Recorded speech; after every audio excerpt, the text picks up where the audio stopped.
La crisis política en Perú se extiende y ya van decenas de muertos. La presidenta Dina Boluarte ha hecho un infructuoso llamado a la paz y a la unidad. ¿Son espontáneas estas protestas? ¿Afectan a la inversión extranjera? ¿Qué daño le están produciendo a la economía? Lo discutimos. Bueno, ya está con nosotros el ministro de Economía y Finanzas del Perú, Alex Contreras Miranda. Ministro, ¿qué tal? Gusto de saludarle. Gracias por estar con nosotros. Hola José Manuel, ¿cómo estás? Gracias por la invitación y es un gusto estar aquí. Gracias, ministro. Eh, la crisis política continúa en la gestión de la presidenta Boluarte, agravada precisamente por esta ola de protesta y violencia que estamos viendo. Los daños ascienden, según le dijo la mandataria a la OEA, al menos en 1.200 millones de dólares, pero usted el martes habló de 554 millones, ayer vi un reporte de Reuters que decía 516 millones de dólares, además de los costos que usted podría precisar su primera respuesta, si le parece. ¿Cuál es el impacto económico que esta situación está teniendo? Y estoy pensando, fíjese, en exportaciones, sector agrícola, cadena de producción, turismo, bloqueo de vías, etcétera, ministro. Gracias. Sí, efectivamente, cuando hicimos el anuncio, esto es algo que va cambiando todos los días.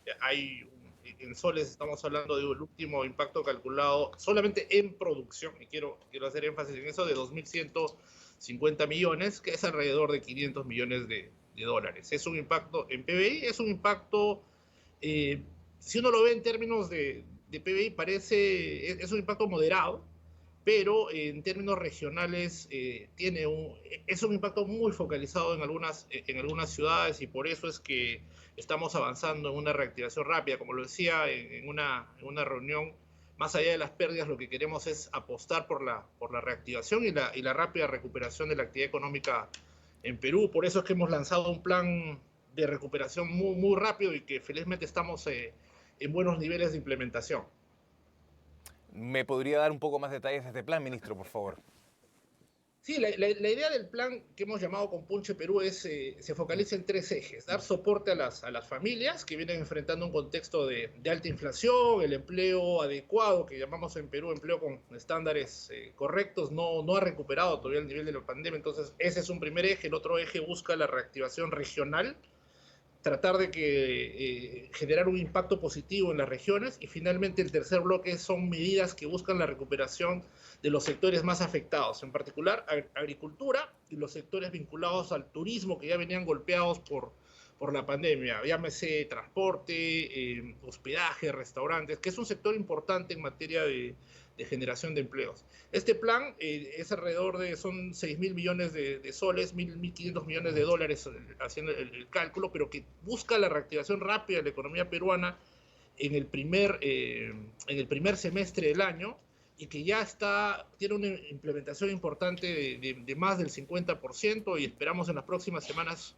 concretar el 100%. Repito, el objetivo es eh, avanzar, que este año el Perú se consolide como la economía de mayor crecimiento de la región, y por eso es que en el Ministerio de Economía y Finanzas, en coordinación con los sectores, bajo el liderazgo del Premier y de la presidenta Dina Boluarte, queremos sacar adelante al país en esta transición. Es un reto, creo que importante, pero nos sentimos a la altura del reto, y no vamos a descansar hasta que los indicadores continúen mostrando que Perú es la economía resiliente que ha resaltado en América Latina. Y felizmente tenemos el espacio fiscal. A pesar, como ha señalado, de la conflictividad social, hay fundamentos que se mantienen sólidos, y eso va a ser muy importante para la recuperación y el próximo año. Sí, es interesante que en todos estos procesos de crisis política, sobre todo la crisis estructural de los últimos años, la política ha ido, digamos, en causas diferentes a la economía, y hablaremos un poco más de eso. Pero lo que usted está diciendo, y de alguna manera las perspectivas que usted, de manera muy optimista, y lo entiendo, usted tiene que dar confianza, es su trabajo, se basan también en que de alguna forma la conflictividad que estamos viendo, que salta, la violencia en zonas focalizadas, sur del país, estoy pensando, claro, se acabe y pronto. Pero eso es un escenario. Puede haber un escenario donde, desgraciadamente, lo que estamos viendo desde diciembre, desde la salida de Castillo hasta ahora, se mantenga un poco más. Y ese me imagino que habrá algún plan B para eso, ¿no? Sí, estamos manejando dos escenarios, un escenario de... El punto importante es que ya hay una ruta de salida de la economía del país en realidad, ¿no? Que son las elecciones a convocar, se está pendiente una segunda votación. Más que ser optimista, en realidad son hechos concretos. Si uno observa, en medio de estos conflictos sociales, ha habido algunos resultados interesantes que comentar. Uno, la rápida recuperación de las expectativas. Esto se puede corroborar. La moneda ha tenido un comportamiento importante en el 2022.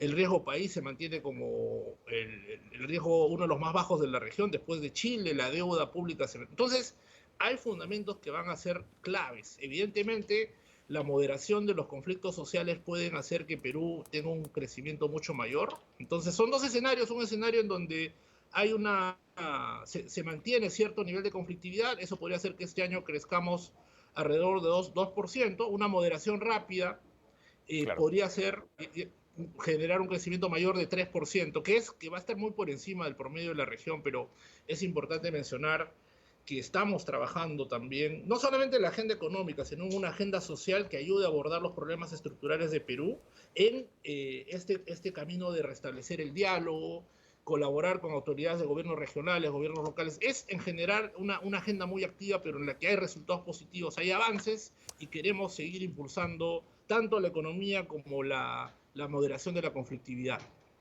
Sí, respecto a lo que usted decía del riesgo país, bueno, primero está Uruguay con más o menos 115, 120 puntos, Chile está alrededor de 160 y después, claro, Perú está alrededor de 2006, 2010.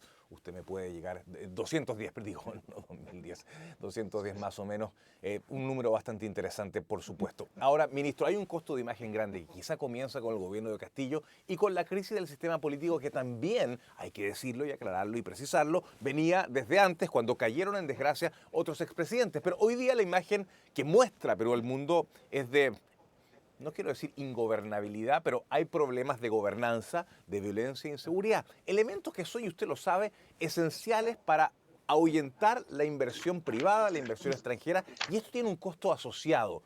¿Cómo usted lo calificaría, ministro? Yo tengo, discrepo con amabilidad de tu análisis, pero yo creo que lo que está mostrando Perú, a pesar de todo, es su resiliencia, su fortaleza, eso se ha mantenido, que incluso uno, definitivamente Perú va a ser un caso de estudios que a pesar de un contexto complejo como el que ha enfrentado, sigue siendo muy, sigue resaltando en algunos temas, pero eso no nos debe distraer y lo que mencionas es importante. O sea, si queremos seguir liderando el crecimiento o aprovechar las oportunidades que tiene el país, tenemos que avanzar también en esta agenda que ha sido postergada por muchos años. Tenemos que avanzar en una reforma política y ese es un poco el objetivo de este gobierno de transición, ¿no? Generar algunos cambios importantes que den mayor estabilidad, predictibilidad a los inversionistas, pero también focalizarnos en el cierre de brechas, que todavía sigue siendo muy grande. Detrás de los números macro que lucen bien, hay una agenda social de, con una brecha de infraestructura muy grande y por eso es que en este gobierno de transición estamos impulsando una aceleración rápida, estamos aprovechando esa fortaleza macro para generar una mejora en la microeconomía de las familias. Sin duda, hay muchos aspectos por mejorar, la parte política, la agenda social, pero tenemos el espacio para poder hacerlo y tenemos el compromiso también. Creo que esto es algo importante. No es... es un reto que hemos enfrentado, José Manuel, estamos avanzando, pero como lo he dicho y lo vuelvo a repetir, Sí, el Perú no puede parar y tenemos que seguir empujando todos en esta misma dirección. Estamos articulando con gobiernos regionales, gobiernos locales. El plan ha sido muy bien recibido, tiene elementos de corto, mediano, de largo plazo. Estamos viendo cómo fortalecer la minería, cómo desarrollar la industria naval, cómo recuperar y avanzar en el cierre de brechas, que es importante en el Perú. Estamos atendiendo a las familias. Es una sí. agenda amplia, pero que va avanzando y lo importante es que va avanzando a pasos agigantados. ¿Qué es Ministro, lo y que que se también requiere? necesita, claro, y que necesita esta agenda, sobre todo la que usted habla de brechas, la concurrencia de todos los sectores políticos. Yo fui consultor en Lima hace algunos años atrás y uno de los informes más conmovedores que llegaban a la brecha entre Lima y provincia, la poca producción, la poca capacidad de aporte de provincia al Producto Interno Bruto. Y la verdad es que uno ve la brecha social, tecnológica que existe entre Lima y provincia, y es uno de los problemas estructurales. Yo sé que es algo que hoy día es estructural y que a lo mejor se está abordando con políticas particulares, pero me parece que es uno de los desafíos importantes que tiene su país. Si quiere hacer algún comentario de esto, encantado, ministro. Sí, sí, sin duda, hay un proceso de descentralización, de transferencia de funciones del gobierno nacional al gobierno regional y al gobierno local, que no ha funcionado. Que no ha funcionado porque a pesar de que tanto los gobiernos subnacionales tienen los mayores presupuestos, ha habido un esfuerzo por descentralizar el presupuesto, darles más recursos. Desafortunadamente la capacidad de ejecución, la capacidad de cerrar brechas no ha avanzado a la velocidad que se esperaba, ¿no? Cuando se diseñó el proceso de centralización, la idea era que las regiones, los gobiernos locales, conocedores mejor de su problemática, iban a usar mejor los recursos que el gobierno nacional, que veía como que desde cierta distancia el problema. Entonces lo que estamos haciendo es tratando de avanzar también en una agenda, repito, de corto plazo, pero que tiene elementos importantes de mediano plazo. Estamos reforzando la gobernanza, la institucionalidad de los gobiernos regionales. Primero, fortaleciendo los equipos técnicos. Segundo, estamos dando un acompañamiento muy, muy cercano, que ha ido mejorando en los últimos años. Hay todavía espacios para avanzar, sin duda, pero creo que estamos en la ruta correcta, en el camino correcto y con, como ha señalado, necesitamos la concurrencia de todos los sectores. Por eso hemos acudido al Congreso a pedir facultades legislativas que nos permitan, además del voto de confianza, poder implementar ciertas reformas que contribuyan a atender esos problemas que son impostergables en el país, pero tenemos la agenda, tenemos el espacio y yo la verdad espero que nos puedan dar estas facultades legislativas para avanzar. Estamos, repito, avanzando a buen paso, pero con el apoyo, con la concurrencia política. Estamos trabajando con el Congreso, con los gobiernos regionales, con los gobiernos locales. Cada vez se van sumando más a esta causa que es tener un Perú mejor, y esperamos con este consentimiento del Congreso acelerar en estas medidas.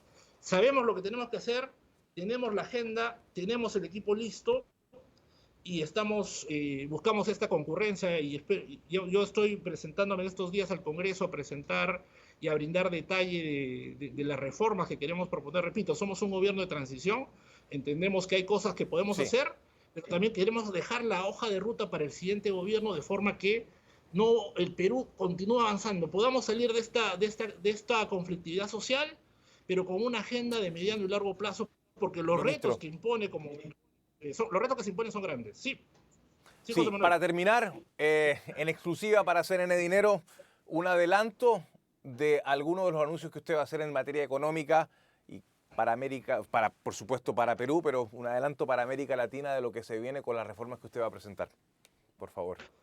Lo que buscamos es fortalecer, uno, la competitividad que tiene Perú en varios sectores y darle un impulso a la inversión privada. Perú es muy competitivo en minería, es muy competitivo en agroexportación, pero lamentablemente muchos proyectos de inversión que están aprobados, que son decisiones tomadas, no están avanzando al ritmo que se quiere y por eso es que estamos proponiendo al Congreso estas medidas de simplificación, de mejora, de reducción de una serie de trabas a la inversión, que son medidas, como dicen los economistas, por el lado de la oferta, que van a expandir la capacidad de producción del país. Entonces, si buscamos eh, atender las brechas sociales, hacer estas reformas, avanzar con el plan de reactivación de corto plazo, yo creo que el Perú va a salir adelante y en esa línea está trabajando este gabinete de transición con el liderazgo, repito, del Premier Sí. y la presidenta, ¿no? Es un contexto difícil, pero somos un gabinete de retos, estamos avanzando y tenemos toda la voluntad de sacar al Perú adelante y yo tengo el convencimiento, y no es exceso de optimismo, es convencimiento, la convicción de que el Perú va a ser este año, a pesar de sus problemas, de los inconvenientes, la estrella de la región. Ojalá así sea, señor ministro. Sí, evidentemente, ojalá que la política también acompañe y que los ciudadanos, sobre todo los más afectados después de la salida de Pedro Castillo, también acompañen a las decisiones del gobierno, porque la idea es que el país progrese, que exista una transición y que pueda haber un nuevo gobierno en el corto plazo.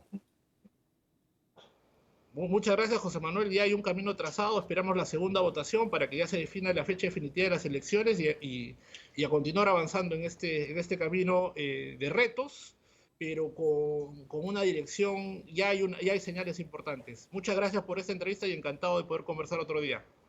Gracias, Ministro José Alex Manuel. Contreras, seguramente vamos a estar conversando en alguna próxima oportunidad. Hasta pronto, gracias. Buenas noches.